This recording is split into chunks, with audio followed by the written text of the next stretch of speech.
এটা পঞ্চায়েত নির্বাচন নয়, এটা পার্লামেন্টের নির্বাচন। এই নির্বাচনে দিদির পুলিশকে আমরা বুথের কাছে যেতে দেবো না। দিল্লি থেকে দাদার পুলিশ আসবে, সে পাহারা দেবে, সে ভোট করাবে। গ্রামের লোককে বলে দিন, ভয়ের কোনো কারণ নাই। দিল্লির পুলিশও আছে আর বিজেপির কর্মীরাও আছে।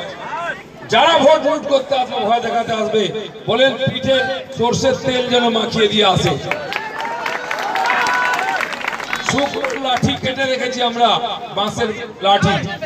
পিঠে পড়লে হসপিটাল যেতে হবে, হসপিটালে বেডটা বুক করে আসে, 6 মাস শুয়ে থাকতে হবে।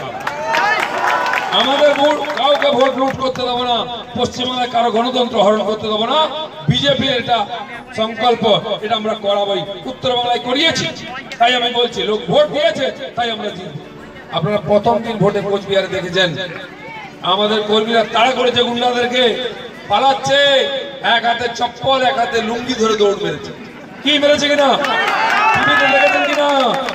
এখানেও যদি কেউ বুথে গন্ডগোল করতে আসে, আমাদের মা বোনদেরকে চোখ দেখায়, গায়ে হাত দেয়, আমাদের ভয় দেখায়, চোখ তার সামনে দাঁড়ান বুক চিতিয়ে, আমরা দেখে নেবো কার কত দম আছে।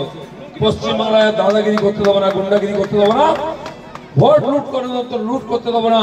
এটা বিজেপির দাবি, এটা করে দেখাবো। আর এই গুন্ডা দুষ্কৃতকারী দুর্নীতিবাজ অত্যাচারী টিএমসির শেষ দিন এসে গেছে।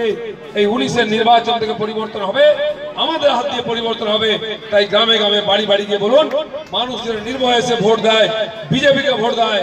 মোদী প্রধানমন্ত্রী হবেন, দিল্লিতে মোদী সরকার, 21 সালে এখানেও মোদী সরকার হবে। পশ্চিমবাংলার দুঃখ ঘুচবে।